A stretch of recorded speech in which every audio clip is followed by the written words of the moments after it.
Bienvenidos y bienvenidas a una edición más de Temas y Debates. Les saluda Ricardo Sosa. En esta oportunidad contamos con un candidato a diputado por el departamento de San Salvador, el coronel en la honrosa situación de retiro, José Antonio Castillo, por el Partido de Concertación Nacional en la casilla número 5. Para mí es un honor tener al coronel Castillo y poder conversar con él temas de país y sobre ya una posible plataforma legislativa. Bienvenido, coronel. Ricardo, qué gusto saludarte. Un saludo también para todos los televidentes que están atentos a esta entrevista. Pues manifestar que sí, estamos ya dentro del proceso del Partido de Concertación Nacional y pues esta mañana arrancamos, el día de ayer, arrancamos en la mañana las internas. Pues estuvimos presentes votando en la sede nacional y esperamos a ver qué nos trae para adelante el destino. ¿Quién es José Antonio Castillo? Lo hemos visto muy activo en diferentes programas de radio, televisión, prensa escrita, redes sociales, desarrollando una serie de análisis políticos, análisis estratégicos. Pero el coronel, ¿cómo surge esta motivación por estudiar la carrera militar? ¿De qué promoción es? ¿Hay antecedentes en la familia para la carrera de las armas? José Antonio Castillo, ¿en qué momento decide ser un militar?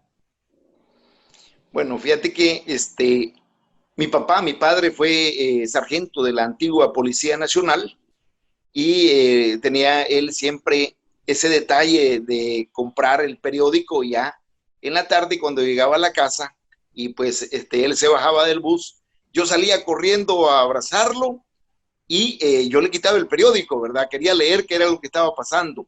De eso me fui dando cuenta porque la parte de la lectura que yo hacía era de los editoriales, casi nadie lee los editoriales, pero comenzaba yo a leer las páginas editoriales, las notas nacionales e internacionales, y fui haciéndome una idea de cómo era la situación de nuestro país. Yo nazco en un cantón del departamento de La Paz, de la jurisdicción de Santiago Nonualco, el cantón Santa Teresa, y pues desde niño quiero decirte que quizá ya traía yo para participar en política, dado que mi papá, siendo muy cercano amigo de don Américo Ayala Sánchez, quien fue director administrativo en el Centro de Estudios Académico Vocacional Coronel Francisco Linares de Apopa, mi padre, al colaborar con don Américo se incorpora, se enrola en un partido político y mi papá pues también lo acompañó en ese esfuerzo. Sin quererlo, me dice mi padre, mira hijo, ¿crees que me ayudas a pegar estos propaganda política, por supuesto, ¿verdad?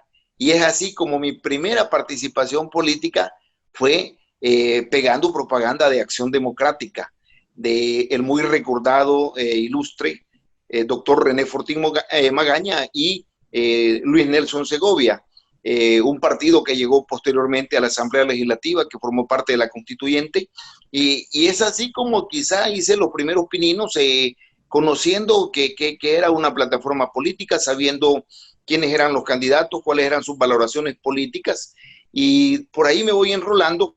Más adelante decido por vocación incorporarme a la carrera militar. Estaba viviéndose ya el conflicto armado, y pues mi voluntad me lleva a estudiar entonces de esa forma únicamente séptimo grado en mi cantón Santa Teresa, en la Escuela Centroamérica, y buscar una beca en el Centro de Estudios Académico Vocacional Coronel Francisco Linares de Apopa. Salgo becado para la Escuela Militar, posteriormente salgo a un entrenamiento de infantería en los Estados Unidos, en Fort Benning, Georgia. También realizamos el curso de OI4, que era el curso de comando en Estados Unidos, Comando Ranger. Bueno, nos incorporamos, sacamos el curso de paracaidista. Me distinguí por ser uno de los primeros en ser presidente del Tribunal de Honor de la Escuela Militar. También fui escolta de bandera de la Escuela Militar Capitán General Gerardo Barrios. Y pues nos graduamos, salimos egresados como subteniente y salgo trasladado hacia el comando de la Tercera Brigada de Infantería, Coronel Domingo Monterrosa en San Miguel. Es así como comienza la etapa de mi carrera militar, que fue cimentada sobre la base de la vocación, y comenzamos pues a conocer mucho dentro de la carrera militar. Terminado el conflicto armado salvadoreño, tuve un jefe que me guió mis pasos, el general Jaime Iván García Escobar, y fui conociendo mucho de la doctrina de asuntos civiles. Esto permite interrelacionar la parte militar con la parte de la población civil, y comenzamos a desarrollar muchas acciones cívicas militares.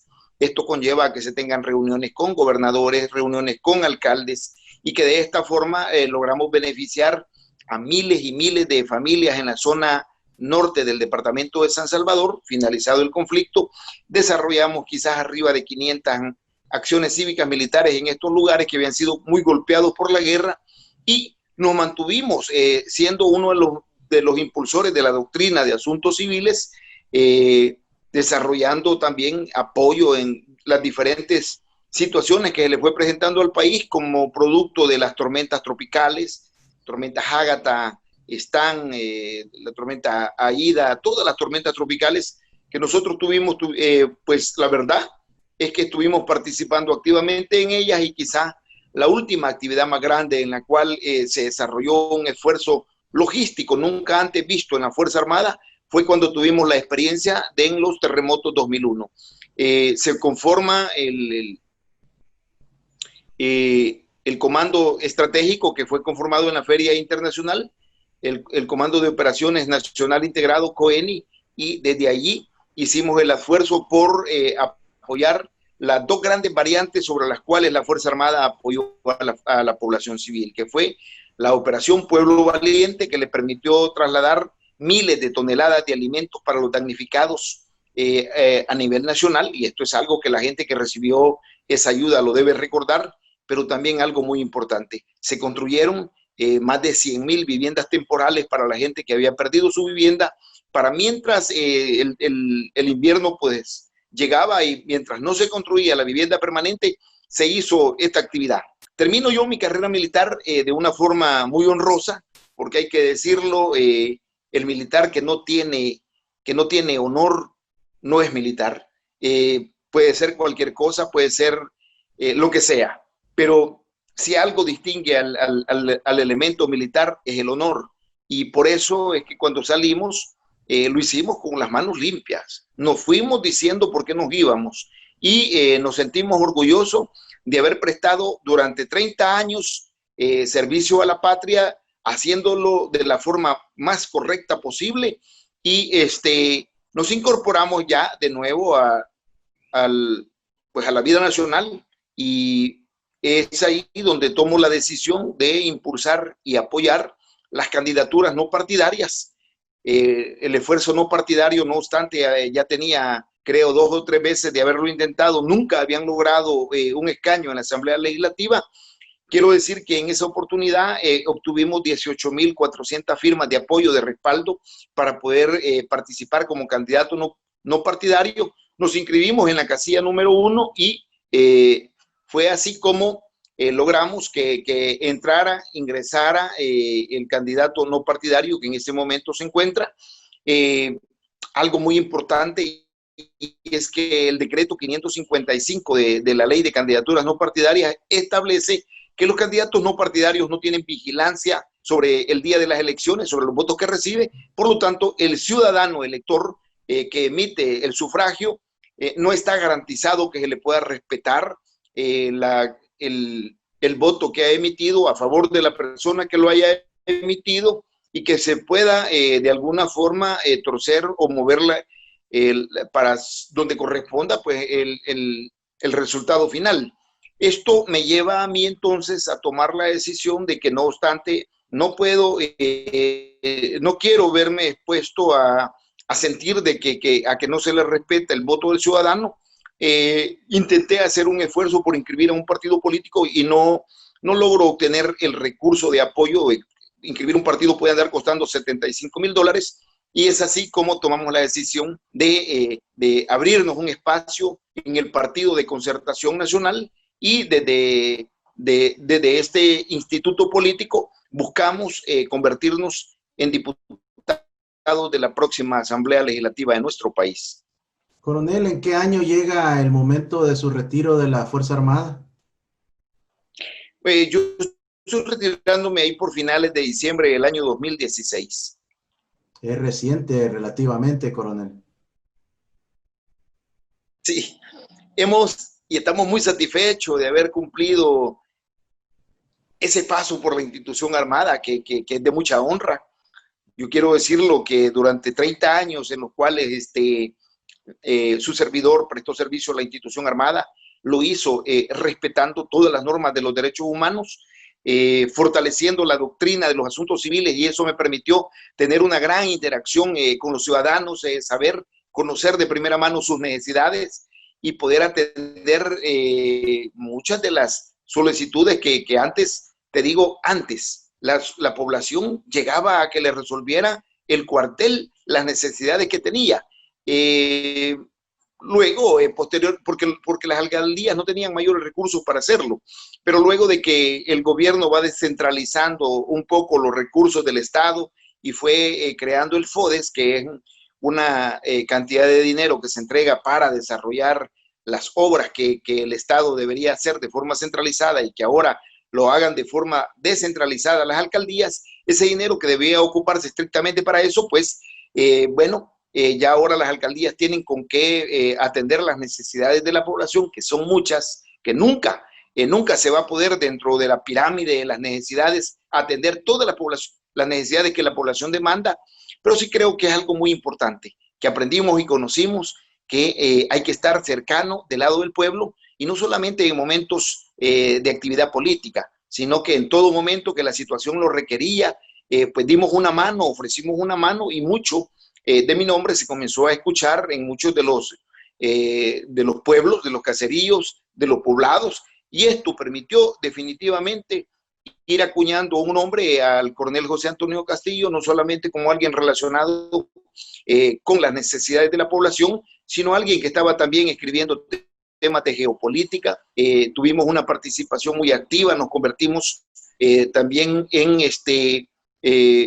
en apoyar los esfuerzos de la Universidad de El Salvador desde la geopolítica y la geoestrategia, impartiendo conferencias y fortaleciendo a la Escuela de Realidad Nacional que tiene la Universidad de El Salvador en el área de geopolítica, y también impartimos diplomados sobre formación política en la Universidad Tecnológica, y todo eso me ha ido a mí permitiendo fortalecer el ámbito de conocimientos políticos, sociológicos, que tanto se requiere para que un ciudadano que aspira a convertirse en un miembro de la política nacional tenga bien claro de que afuera existen necesidades muy grandes de la población y que la forma de cómo se debe legislar debe estar orientado. Decía de que es muy importante para un político que conozca dos situaciones bien principales. Uno, legislar en favor de la población y no de los intereses políticos. Y dos, combatir el cáncer de la corrupción que tanto agobia a la sociedad salvadoreña,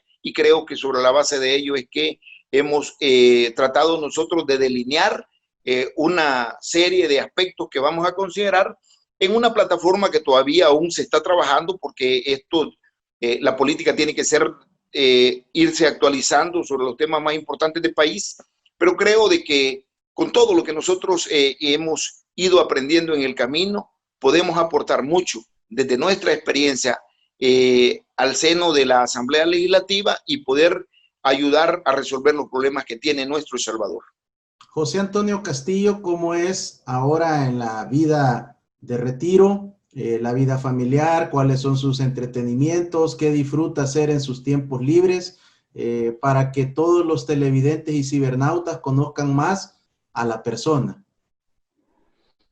Bueno, yo provengo de una cuna muy, muy humilde, yo quiero decirlo con toda franqueza. O sea, yo provengo de una familia muy pobre.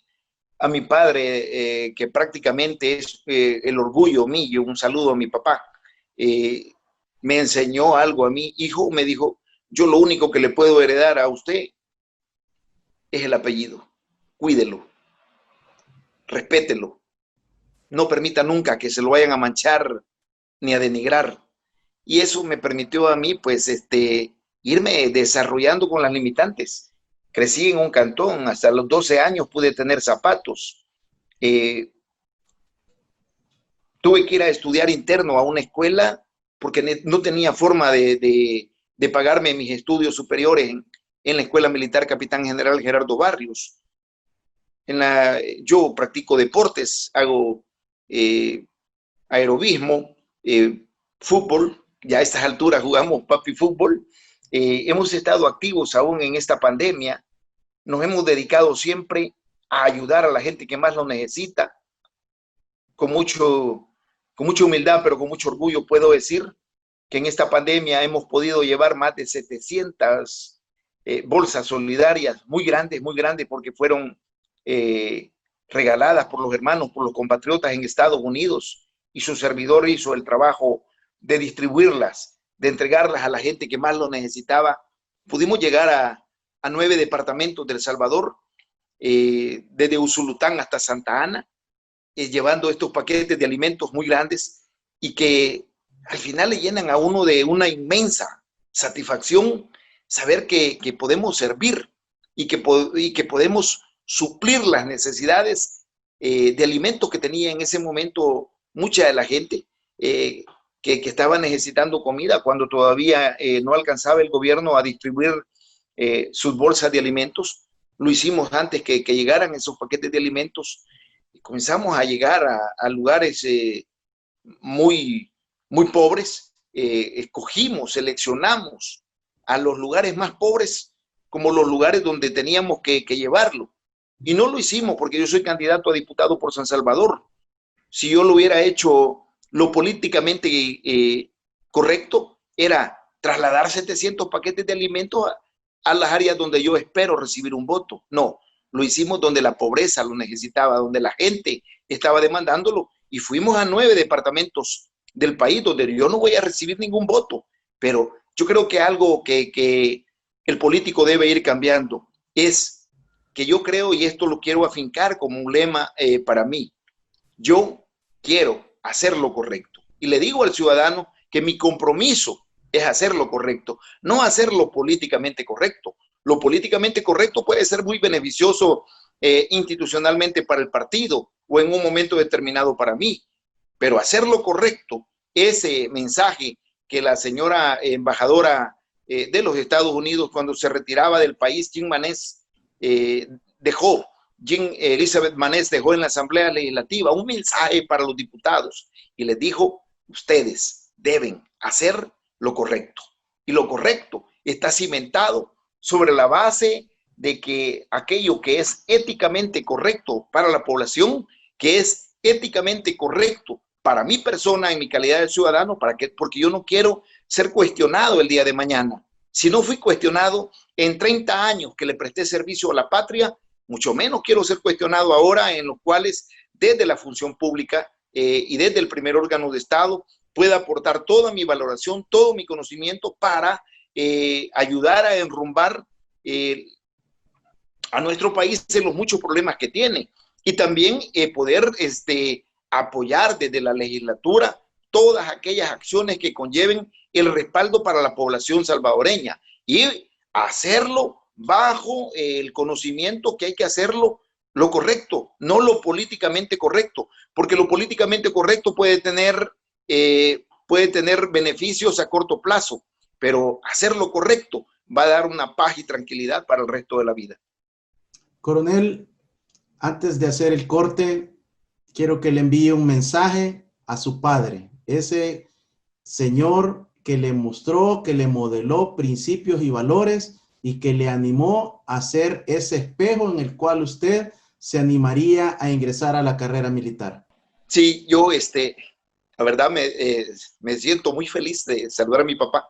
Mi padre es el sargento Leonzo Castillo Jovel, vive en Mexicanos, tiene 94 años de edad, y yo recuerdo una de las anécdotas que mi papá me contó, y fue de que él impuso una sanción a alguien que se había pasado un alto. Mi padre fue de los primeros motorizados de la Policía Nacional, y él lo detuvo. Y este ciudadano le hizo la observación de que estaba infringiendo la ley y que pues lo animaba a que no volviera a cometerlo. La persona creo que iba con un par de tragos, bebidas alcohólicas, y le ofreció a mi papá un billete de 100. 100 colones allá por los años 60, era mucho dinero en El Salvador. Y mi padre le dijo de que no tenía ninguna necesidad de recibirle su dinero. Así que él eh, volvió a insistirle de que le entregaba ese dinero y lo estaba sobornando prácticamente.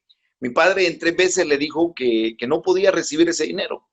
A la tercera vez que el ciudadano le ofreció el dinero a mi papá sacó las esposas, lo esposó y lo remitió a la Policía Nacional. El director de la policía elaboró un mensaje para las unidades, poniendo como ejemplo lo que mi papá había hecho, y lo promovieron a él, lo mandaron con salario de oficial a un puesto en Chalatenango. Y recuerdo lo que mi papá me enseñó a mí, es que el honor, que la honradez a largo plazo paga, y que todo aquel dinero mal habido que se pueda hacer en la vida al final se termina volviendo humo.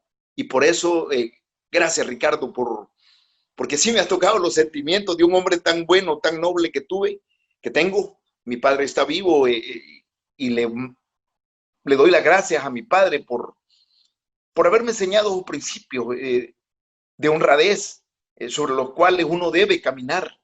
Y mi padre siempre me dijo a mí: hijo, cuide su apellido, es lo único que yo le puedo dar a usted.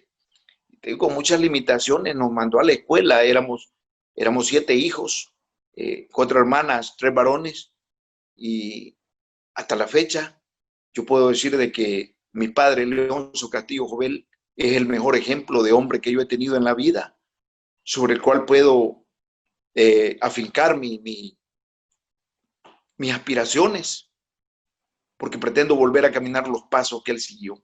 Un hombre honesto, un hombre honrado, del cual yo me siento profundamente orgulloso. Gracias, Coronel Castillo, por este mensaje tan emotivo, tan lleno de amor hacia su padre. Le mandamos un saludo. Canal 67 tiene una gran audiencia en el municipio de Mexicanos, y hasta donde se encuentra don Leoncio, bendiciones. Gracias por formar a un patriota, y ahora con su bendición y la ayuda de sus seguidores aspira a ser diputado por el departamento de San Salvador con el Partido de Concertación Nacional. Al regresar conoceremos más de la visión de país del coronel José Antonio Castillo. Regresamos.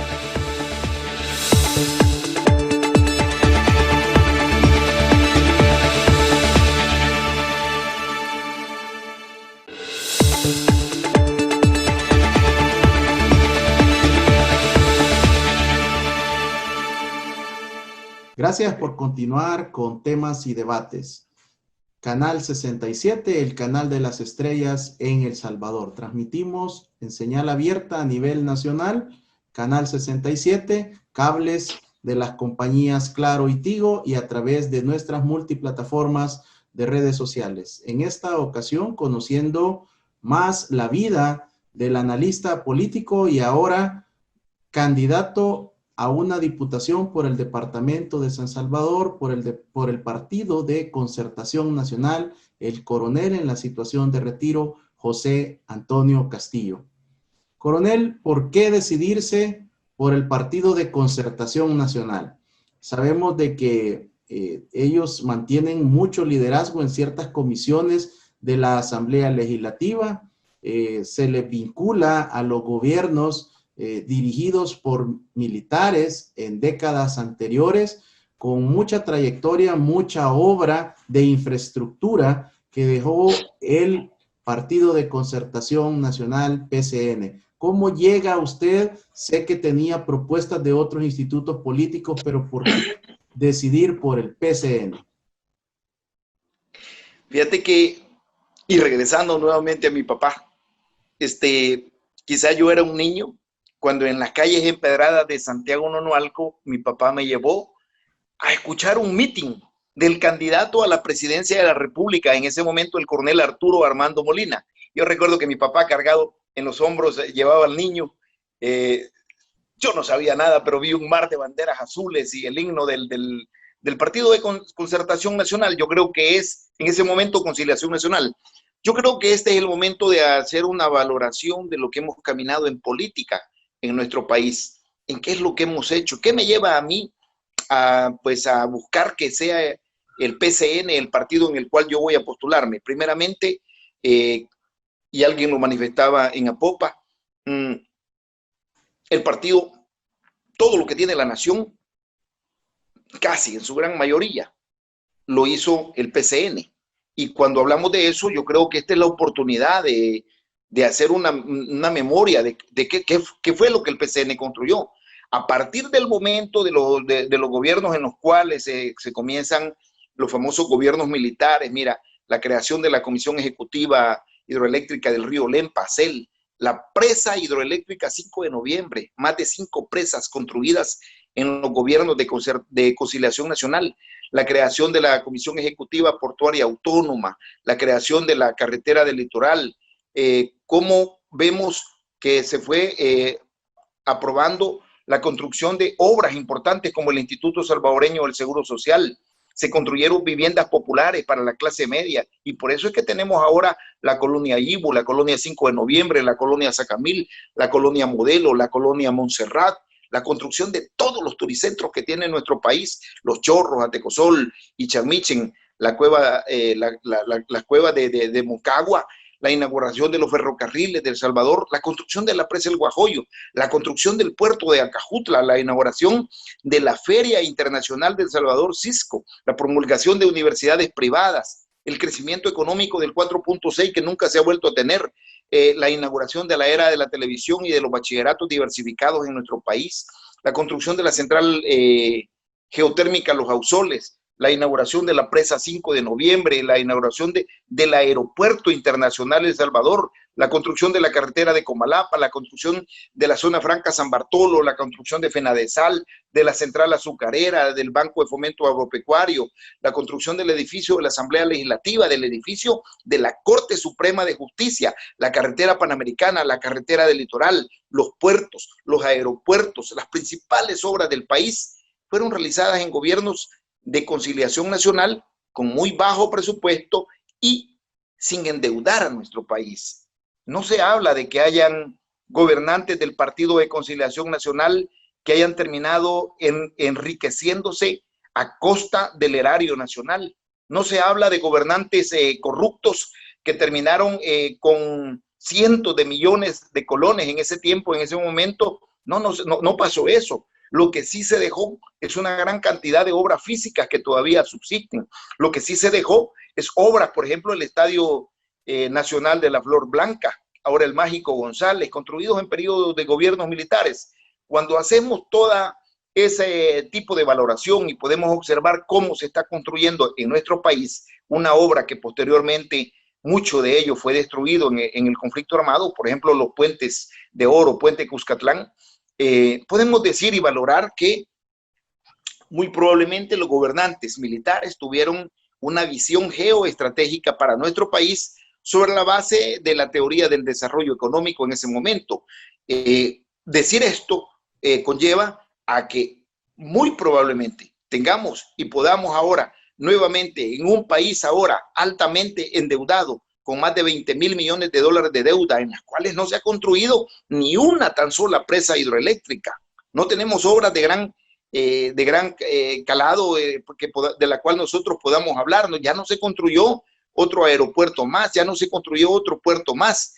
Y el que se construyó se convirtió en un elefante blanco que únicamente le está sirviendo al país para drenar los recursos. Todo esto, cuando yo veo y creo de que estamos a las puertas de una situación crítica, a la cual hemos llegado a una situación en la cual nuestro país está enfrentando una situación de ingobernabilidad política, de una situación de alto endeudamiento, una situación de altos niveles de corrupción en el país, no solamente reciente, sino actual.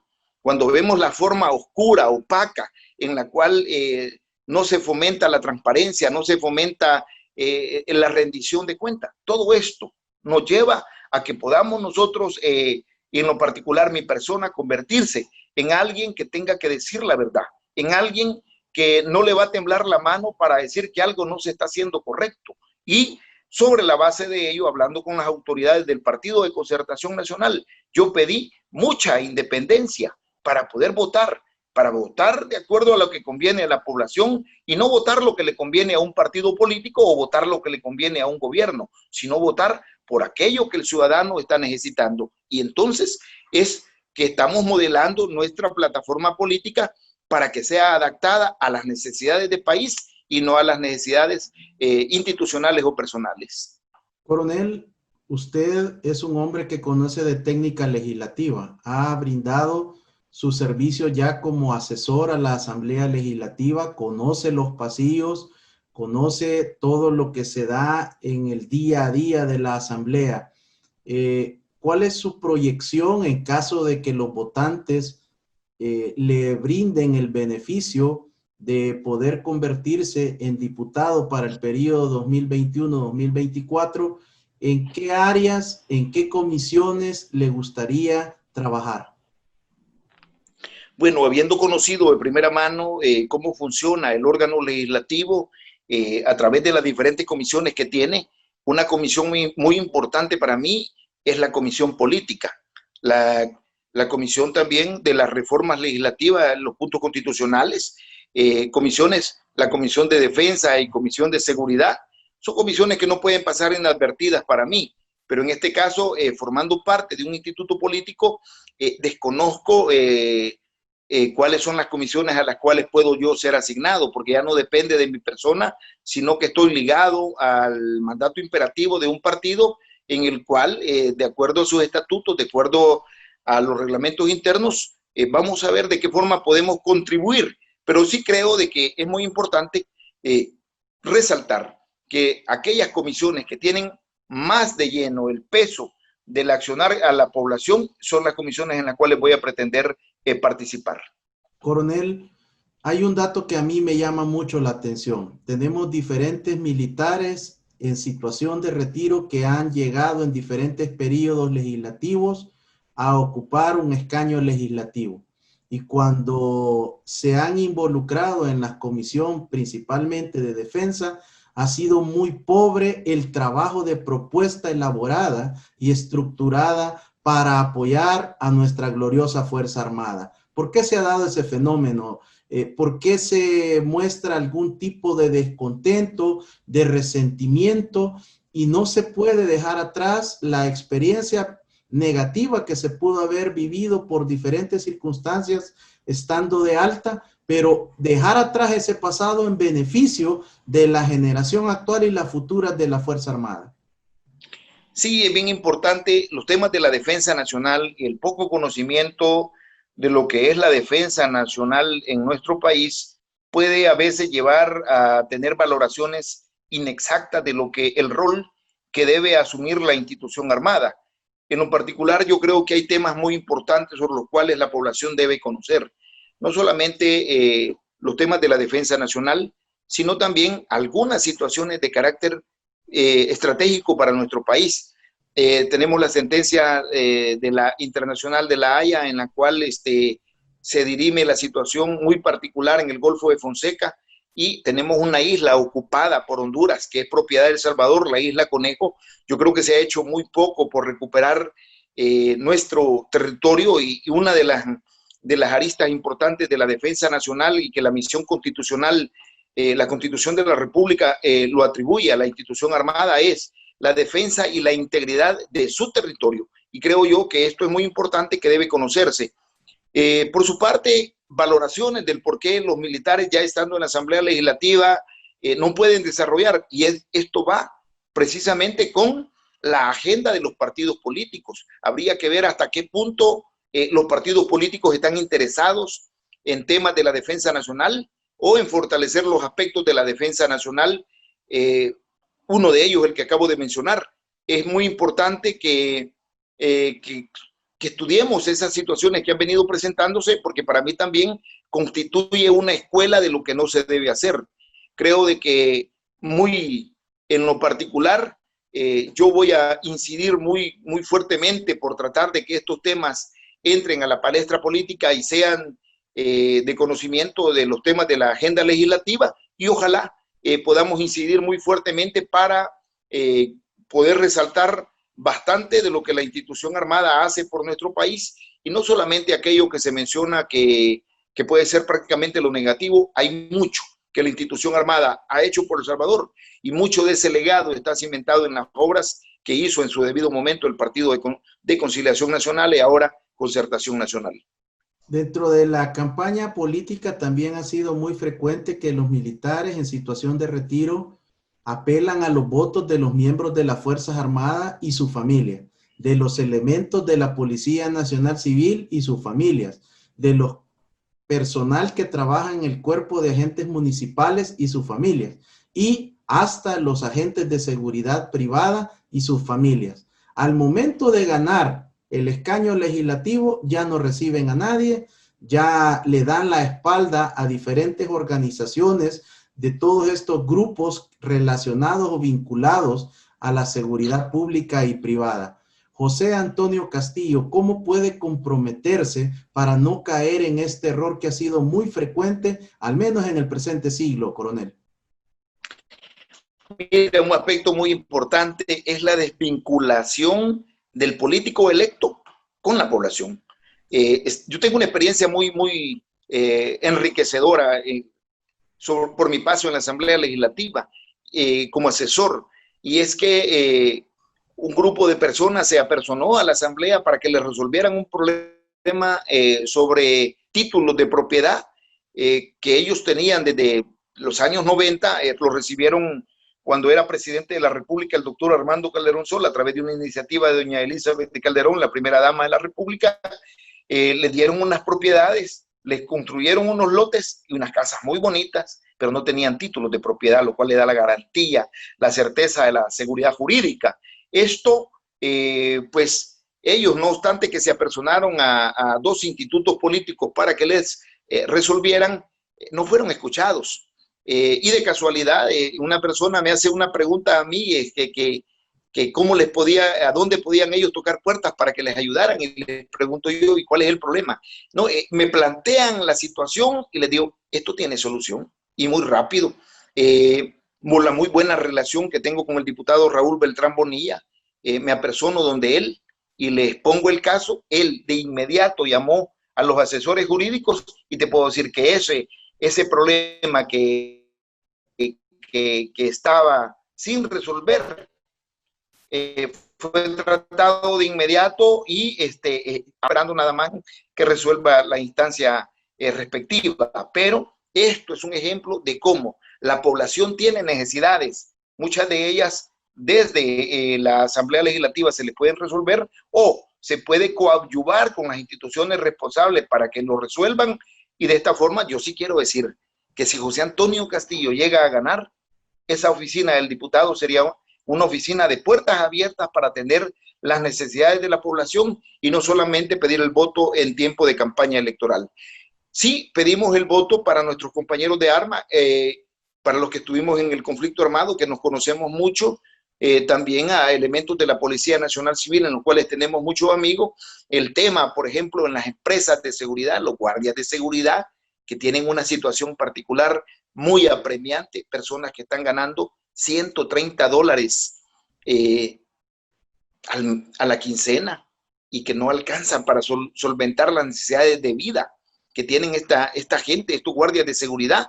Todos estos temas tenemos que ponerlos en la balanza para poder ver de qué forma desde la Asamblea Legislativa podemos ayudar, y no solamente a resolver estos problemas, sino todos aquellos que los ciudadanos puedan plantear en base a diferentes situaciones que las instancias respectivas, porque es el órgano ejecutivo y las alcaldías quienes deben hacerlo. La Asamblea Legislativa está hecha, su misión es legislar, pero también tiene una vinculación muy directa con el electorado para resolver los problemas que le aquejan, y en ese sentido creo yo de que debe nacer una nueva generación de políticos que esté identificado con los problemas de la población, no solamente en tiempo de campaña electoral, sino también en todo momento. Y creo yo que lo más importante es tener una política de puertas abiertas.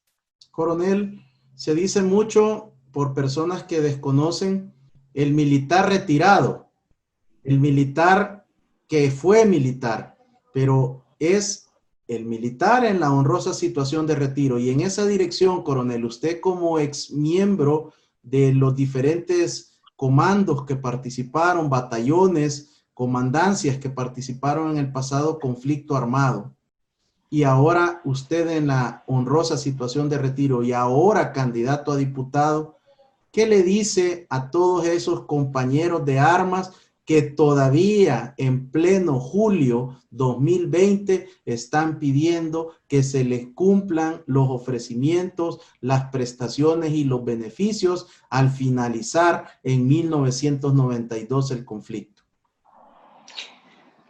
Has tocado un tema muy importante y este tema tiene que ver con los veteranos de la Fuerza Armada.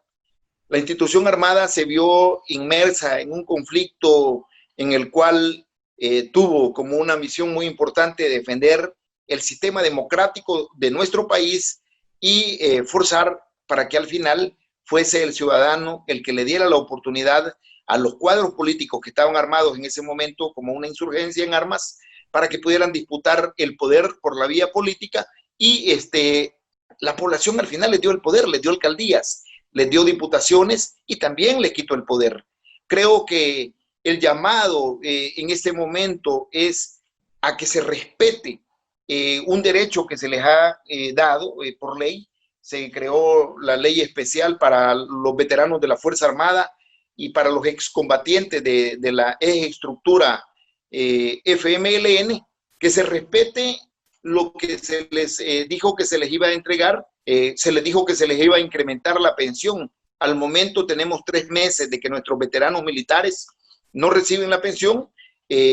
También se han estancado el proceso de becas. Creo yo que es muy importante hacerle un llamado al presidente de la República para que ordene a las instancias respectivas, se le pague el bono a muchos de nuestros veteranos militares, muchos de los cuales ya están enfermos, muchos que no recibieron ni el bono de los $300, ni recibieron los paquetes de alimentos por ser ya parte de una pensión que reciben.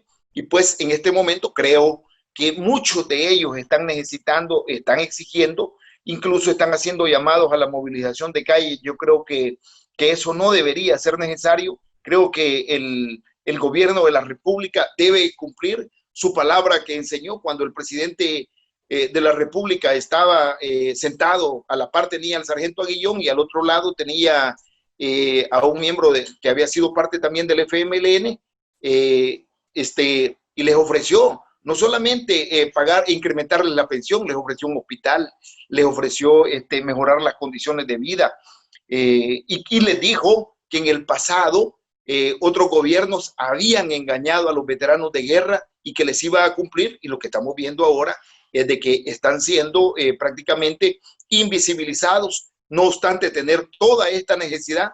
Pero creo yo de que el gobierno de la República tiene los recursos para cumplir, no solamente porque lo que está pidiéndosele o exigiéndosele al gobierno forma parte del presupuesto general de la nación y ha sido presupuestado, sino también porque es una inmensa cantidad de ciudadanos que dio su juventud para servir al país cuando más lo necesitaba. Son 7 gobiernos ejecutivos los que han transcurrido desde 1992 y se les sigue fallando, se les sigue mintiendo a los veteranos de la Fuerza Armada. Incluso de la extinta exguerrilla, muchos, cientos y miles duermen ahora sin haber podido beneficiar a sus familias y por lo tanto el esfuerzo de ellos ha quedado en vano. Coronel, quiero consultarle. Usted es un hombre con mucho conocimiento en temas de geopolítica, geoestrategia, pero cómo combinar estos conocimientos con temas de seguridad nacional, sus campos de acción, ahora que el país quedará muy golpeado con el tema de la pandemia del COVID-19, los diferentes pronósticos y proyecciones de organismos multinacionales nos hacen quedar en un escenario sumamente complicado. ¿Cuál es la importancia de los 4 campos de acción de la seguridad nacional para la reconstrucción del país? Mira, yo creo que es muy importante que el gobierno de la República permita que expertos en temas de economía, en temas de seguridad nacional, de geoestrategia, puedan hacer las más atinadas recomendaciones, porque la situación que se vislumbra sobre nuestro país es muy caótica. Se ha advertido que nuestro país va a tener un retroceso económico de 10 puntos del Producto Interno Bruto. Se ha advertido que vamos a tener más de 250,000 empleos perdidos. Hace 72 horas escuchábamos que la empresa Sambor se retira también del país y se retira también no solamente de El Salvador, de todo Centroamérica. La situación de la economía mundial va a entrar en una recesión y esto es muy importante entonces de que cada dinero que recibe el Ejecutivo y que lo administre de la forma más transparente posible. Yo creo de que la mejor carta de presentación que puede tener el gobierno de la República es la administración correcta de los fondos. No puede permitirse que lo que ya se hizo en gobiernos anteriores, prestarse a la corrupción, prestarse a que no exista transparencia en las instituciones del Estado, prestarse a que no se le dé rendición de cuentas a la población, porque al final no es el sistema de partidos políticos el que le exige rendición de cuentas al gobierno, es el pueblo el que paga los impuestos, el que va a pagar todos los préstamos que se adquieran. Por ello, es muy importante que el gobierno sepa que el éxito de su gestión va a estar y va a rondar sobre la forma de cómo administre los recursos del Estado. Y que es bien importante que se haga una visualización a futuro de lo que va a pasar con un país que tiene 20,000 millones de dólares de deuda externa, de lo que va a pasar con un país que va a tener prácticamente 10 puntos menos de crecimiento económico, de lo que va a pasar con un país que prácticamente va a tener El Salvador la economía más destruida de todo Centroamérica, de lo que va a pasar en una situación en la cual nuestro país entra en un proceso de deterioro económico y ojalá el gobierno de la República valore sobre la base de los mejores asesores que pueda tener todas las implicaciones posibles que le permitan poder salir de esta situación, porque lo que se viene para El Salvador, lo que se viene para el mundo, lo que se viene para Centroamérica es una situación de desaceleración económica que va a incidir prácticamente en el bolsillo de los ciudadanos. Y yo quiero hacerle un llamado responsable a cada ciudadano a que guarde su dinero, a que lo cuide y que sepa que va a enfrentar una situación con una economía muy crítica, en la cual también esto puede provocar que niveles de seguridad sean desbordados por delincuencia común. Ya estamos viendo asaltos en carreteras. Yo fui testigo presencial de un robo en centro comercial EPA, en el cual tuvieron que perseguir a una persona con escopeta y pistola. Pues no se veía estas cosas. Se va a comenzar a ver con mayor regularidad. Yo te digo, el hambre está apretando y por eso es importante que el gobierno de la República haga todos los esfuerzos porque la administración de las finanzas sea lo más transparente posible. Que no tengamos ya que escuchar noticias que se le está dando contratos para personas que entregan mascarillas defectuosas, negocios dentro de la familia, negocios dentro del ministro, negocios dentro del grupo familiar. Estas prácticas corruptas que llevaron a los partidos políticos, que en un momento fueron grandes, a caer, no pueden repetirse, porque si no, de lo contrario, lo que va a suceder es que al final también la población va a perder la confianza en el gobierno y al final va a terminar optando por otras opciones políticas. Coronel, le agradezco el haber aceptado mi invitación. Cuando ya su plataforma individual esté combinada con la plataforma del Partido de Concertación Nacional, nos volvemos a encontrar para conocer ya en detalle cuál es la plataforma política legislativa que están ofreciendo y los aspectos técnicos y los pilares que tendrán para poder competir el próximo 28 de febrero del 2021. Muchas gracias. No, gracias, Ricardo, a ti y a todos los televidentes. Expresarles mi saludo, decirles que si ustedes lo permiten van a tener un ciudadano que va a hacer lo correcto por este país, porque creo yo que ya es hora y es el momento de que los ciudadanos comprometidos con la patria, con El Salvador, que buscamos dejarle un mejor legado a nuestros hijos a través de la democracia y a través del respeto al orden institucional, demos nuestro aporte y que si ustedes me lo permiten, desde la Ricardo. Así el mensaje del coronel en situación de retiro, José Antonio Castillo, candidato a diputado por el departamento de San Salvador por el Partido de Concertación Nacional. Muchas gracias por su sintonía. Hasta la próxima emisión.